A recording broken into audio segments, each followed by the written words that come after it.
কি আলু ভাই, কি অবস্থা আপনার? আছেন নি বালা?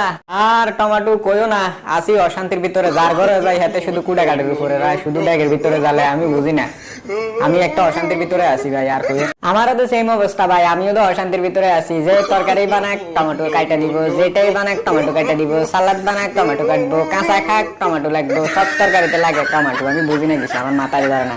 আমারে কেন লাগে সব জায়গার ভিতর? ঠিক বলছো টমেটো, তোমারে যেমনি কামে লাগে আমারও কামে লাগে, কিন্তু আমারে সালাদে কামে লাগে না। কিন্তু মাংস রান্ধক, মাছ রান্ধক, নিরামিষ রান্ধক, আলু ভাজি করক, যেটাই করক, সব জায়গাতে আমারে লাগে। কিন্তু শান্তিতে দেখলে আমাদের কালামিয়া শান্তিতে আছে। কিও কালামিয়া, ঠিক বলছি না? আলু ভাই, আপনি আমার বেজ্জতি করলেন, আপনি টমাটোর সামনে আমার বেজ্জতি করলেন। যাই হোক, আমার একটা সম্মান আছিল, আমি কালা হলে কি হয়েছে, আমি তো একটা বেগুন। আপনি বলতেছেন আমার কোনো তরকারিতে কাজে লাগে না, কিন্তু স্যার আপনি আলু রানলে, মাছ দিয়ে আলু রানলে, বায়ুন ডালে, টমেটো দিয়ে আলু দিয়ে, মাছ দিয়ে বায়ুন দিয়ে রান্ধে, কত রকমের আলু ভাজি করে বায়ুন দিয়ে। আপনি বলতেছেন আমার কোনো কাজে কামে লাগে না।